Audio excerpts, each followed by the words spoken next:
Ao vivo, sejam muito bem-vindos a mais essa conversa aqui, onde a gente vai continuar estudando juntos aqui o livro Segredos da Mente Milionária.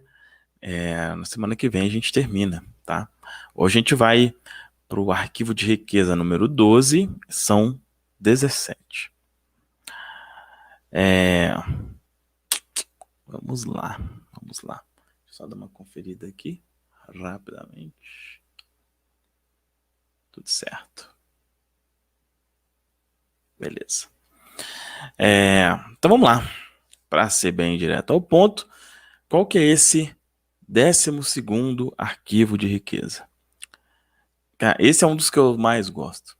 É um dos que eu mais gosto. Por quê? Porque é um dos que eu tinha mais dificuldade. Tá? As pessoas ricas pensam, posso ter as duas coisas. As pessoas de mentalidade pobre pensam, posso ter uma coisa ou outra. Posso ter as duas coisas, as pessoas ricas, as pessoas de mentalidade pobre, posso ter uma coisa ou outra. Vamos lá. As pessoas ricas vivem numa realidade de abundância. As pessoas de mentalidade pobre vivem no universo de limitações. Embora elas habitem o mesmo mundo físico, a diferença está nas suas perspectivas. Os indivíduos que pensam pequeno cultivam conceitos baseados na escassez. Deixam-se guiar por lemas como nunca se tem o bastante e não se pode ter tudo. Já ouviu isso? Não se pode ter tudo? Já falou isso? Não se pode ter tudo? Mesmo assim, embora ninguém possa ter tudo, afinal isso faz parte da vida, eu acredito que você, com toda certeza, é capaz de possuir tudo o que realmente quer. É o que falou aqui. Na prática, não se pode ter tudo. Não, não. Mas o que você realmente quer, sim, tá? E o problema, né, quando você fala ou ouve, não se pode ter tudo, é o que quer dizer, é o que está por trás. Na maioria das vezes quer dizer, você tem que escolher entre uma coisa e outra. E na grande maioria das vezes isso não é verdade. E é o que vai ser conversado aqui, olha. Você almeja uma carreira de sucesso ou ter mais tempo para ficar com a família? Ambos. Você quer se dedicar aos negócios ou se divertir? Ambos. Você deseja dinheiro ou uma vida com sentido? Ambos. Você pretende enriquecer ou fazer o trabalho que ama? Ambos. As pessoas de mentalidade pobre sempre escolhem uma coisa ou outra, enquanto os ricos optam por ambas. Eles entendem que, com um pouco de criatividade, podem quase sempre imaginar uma forma de possuir o melhor dos dois mundos. De agora em diante, quando você se confrontar com uma situação do tipo ou uma coisa ou outra, a questão fundamental a perguntar a si mesmo é: como eu posso ter as duas coisas? Como eu posso ter as duas coisas? Esse questionamento mudará a sua vida. Ele o livrará de um modelo de escassez e limitação e, em troca, lhe dará um universo de possibilidades e abundância. Como eu posso ter as duas coisas? Isso é um pensamento realmente abundante, né?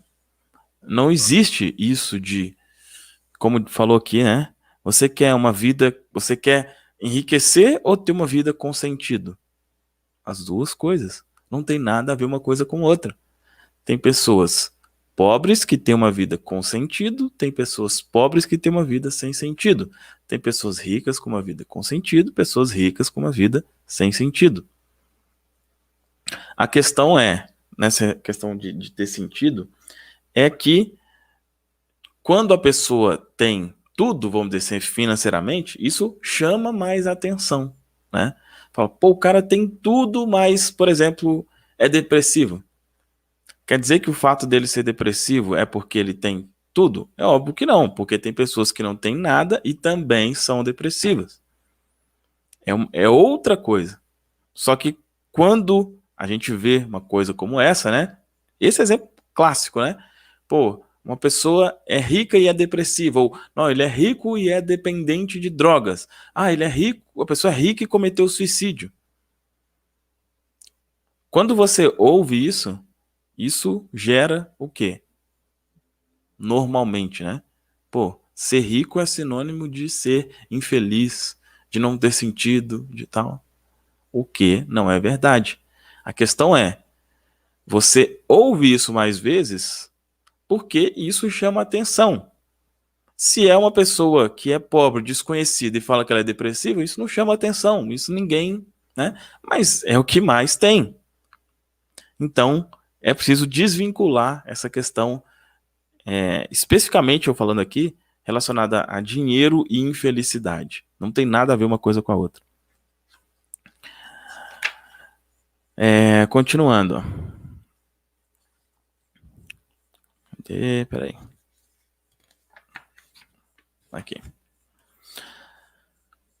Em nenhuma outra área, o pensamento de que podemos ter as duas coisas é mais importante do que no campo financeiro.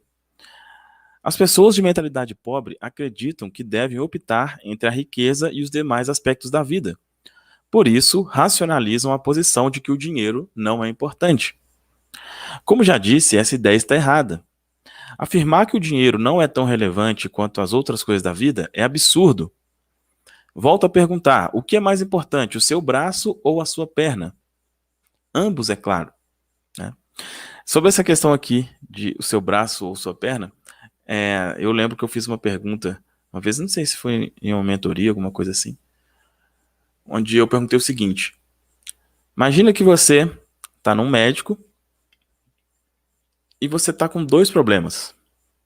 Você está com um problema no coração e um problema na perna. No coração ou na perna. E o médico fala assim para você: olha, você tem esses dois problemas aqui e você tá. Olha, eu só consigo resolver um dos dois problemas. Se eu resolver um, o outro não tem como. Se eu resolver o outro, um não tem como. Qual você escolheria? A resposta é óbvia, né? Entre coração e a perna, você escolheria o coração. É óbvio, né? Aí eu fiz a pergunta seguinte: ok, mas qual é a chance de isso acontecer? Qual que é a chance de você ter que escolher entre o seu coração e a sua perna? Zero. Zero. É uma coisa que não tem chance de acontecer.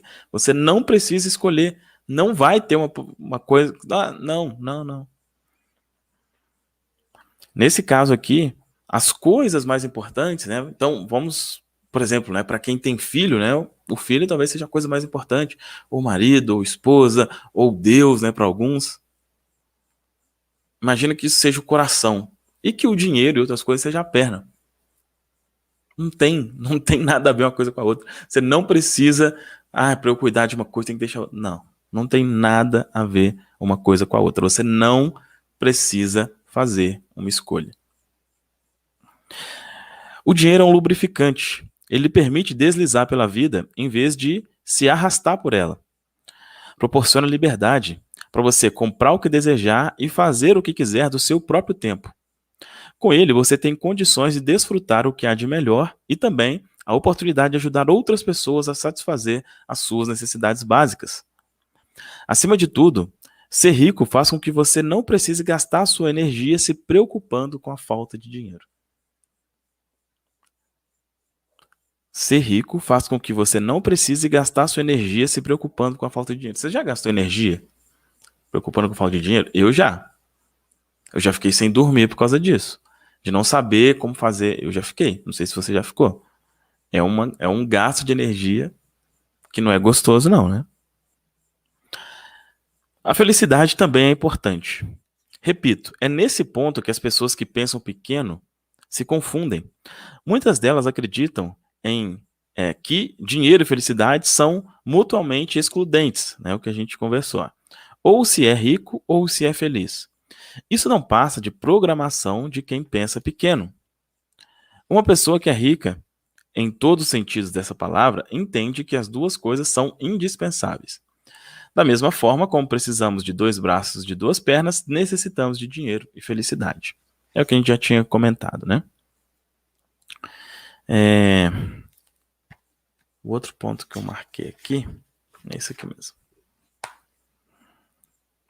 Olha só, tem uma analogia aqui que é bem interessante. Ó. Você pode comer o bolo e ter o bolo. Chegamos, portanto, a outra importante diferença entre os indivíduos ricos e os de mentalidade pobre. Eu lhe pergunto, de que serve o bolo se você não pode comê-lo? O que exatamente você pode fazer com ele? O que você pode fazer com ele? Colocá-lo numa mesa e ficar olhando? Bolo serve para ser comido e saboreado. Aí, olha só. O modo de pensar ou uma coisa ou outra também ilude as pessoas que acreditam na seguinte ideia: para eu ter mais, alguém tem que ter menos. Volto a dizer, isso não passa de uma programação restritiva. Só antes, espera aí que tem uma parte que ela está um pouco diferente, mas para essa parte do bolo fazer sentido, olha só, tem um texto aqui que diz o seguinte, ó. As pessoas ricas acreditam que se pode comer o bolo e ter o bolo. As pessoas que têm um pensamento de classe média creem que o bolo é doce demais, por isso só se deve comer um pedacinho. As pessoas de mentalidade pobre, por acreditarem que não merecem o bolo, pedem uma rosquinha, se concentram no furo e se perguntam por que eles não têm nada. Tá? Aí faz sentido mais essa questão do bolo, né? Que fala, de que serve ter o bolo se você não pode comê-lo? O que você deve fazer com ele? Colocá-lo numa mesa e ficar olhando? O bolo serve para ser comido. Então, essa questão, né, de... assim, olha, o dinheiro, ele é um bolo interminável. Eu não sei se é aqui que vai falar sobre isso aqui. Não, não é agora não. Mas o dinheiro é como se fosse um bolo interminável, sabe? A mentalidade de escassez às vezes faz você falar assim, tem um bolo aqui, mas eu vou usar só um pouquinho, eu vou comer só um pouquinho para não faltar. Ou, se eu comer muito aqui, outra pessoa vai ficar sem o bolo. E aí entra isso que está dizendo aqui agora, olha. Para eu ter mais, alguém tem que ter menos, né? Volto a dizer, isso não passa de uma programação restritiva baseada no medo. A noção de que os ricos apropriam-se de todo o dinheiro desse mundo e por isso não sobra para ninguém, é absurda. Primeiro, essa crença pressupõe que a quantidade de dinheiro existente é limitada. Não sou economista, mas até onde consigo perceber, notas e mais notas continuam a ser impressas. Há décadas, a oferta de dinheiro não está vinculada a nenhum ativo. Portanto, mesmo que hoje os ricos possuíssem toda a riqueza do planeta, amanhã haveria milhões, talvez bilhões mais disponíveis. Esse é um conceito que é muito importante, que é meio que óbvio, mas não é óbvio. Quando você, às vezes, está em uma situação escassa, ele não é tão óbvio, né? De que o dinheiro é interminável. Não existe isso, né? Se o cara ele é bilionário, muitas pessoas são pobres para o cara ser bilionário. Não é verdade. Não é verdade. Por quê? Porque o dinheiro é algo interminável. Interminável.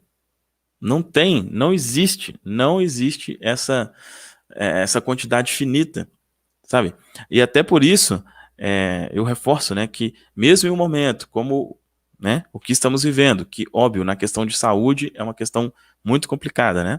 Mas na questão financeira, tem gente que fala assim, tá todo mundo sem dinheiro. Como assim tá todo mundo sem dinheiro? O que acontece? As pessoas queimaram o dinheiro? Para onde que foi? Chegou uma crise, vamos queimar o dinheiro. Não existe mais dinheiro. É óbvio que não. Isso não existe. Quem não vai ter dinheiro? Quem acredita que não tem. Quem acredita que não vai ter. Quem acredita que a situação está muito difícil e vai ser difícil para todo mundo. Essa pessoa que pensa isso realmente vai viver essa realidade.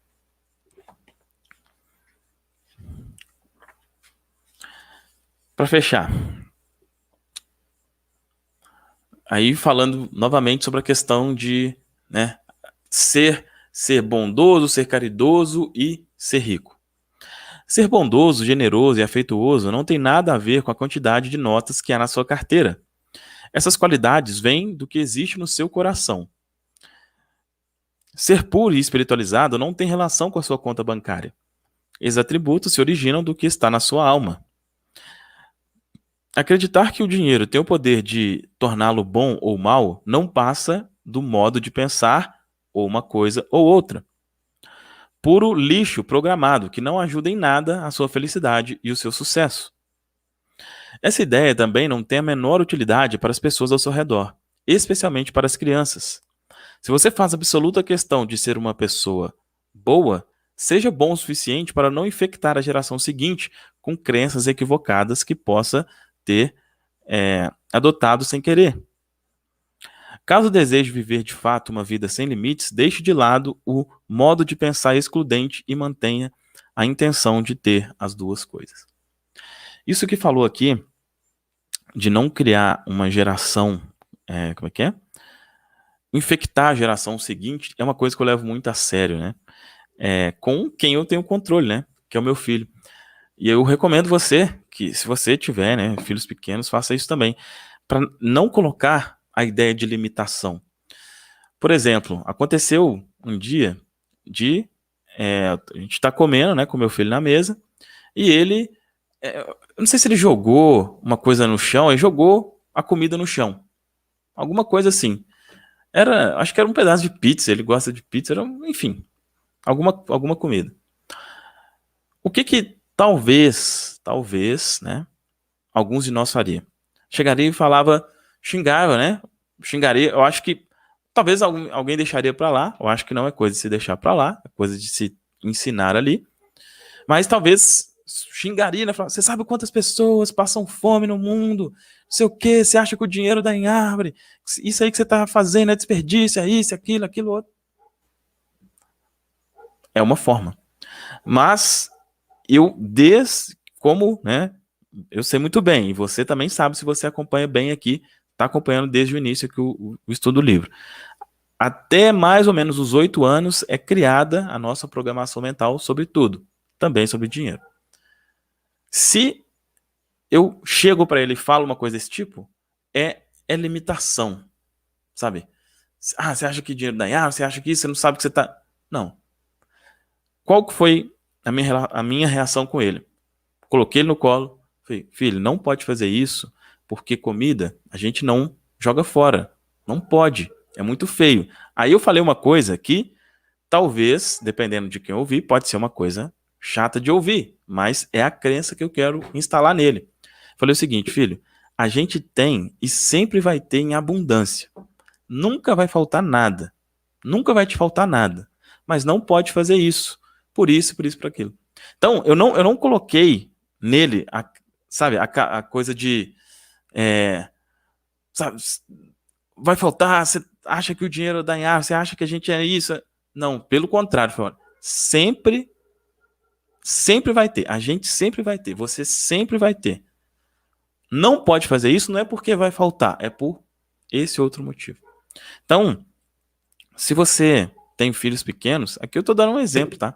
Mas lembra que a programação mental é feita mais ou menos até os 8 anos. O que você ensina para ele desde novo vai entrando na mente. E é óbvio, né, que você precisa ensinar para o filho N coisas. Eu falo aqui especificamente sobre questão financeira. Eu quero que o meu filho tenha que ele já cresça, né? Eu fui desenvolver essa mentalidade depois de muito tempo. Eu já quero que ele já cresça com ela. Porque eu sei que financeiramente ele vai muito longe na vida. É óbvio que vamos ensinando outras coisas também, mas aqui estamos tratando especificamente da questão financeira. Então, fica a dica aí também.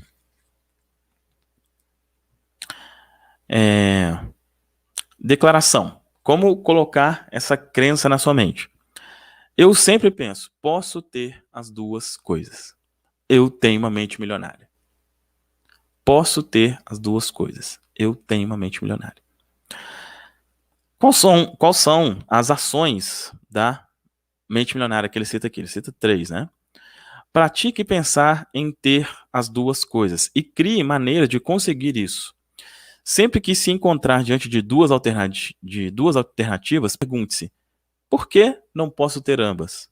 Ou melhor, né, eu diria, como eu posso ter ambas? Né? Em vez de perguntar como não posso ter ambas, eu diria, como eu posso ter ambas? Como eu posso ter as duas coisas? Conscientize-se de que o dinheiro em circulação acrescenta valor à vida de todas as pessoas. Sempre que você gastar dinheiro, diga a si mesmo: esse dinheiro passará por centenas de indivíduos e criará valor para todos eles.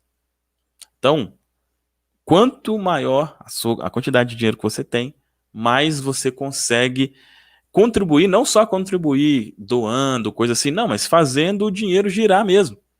Fazendo girar.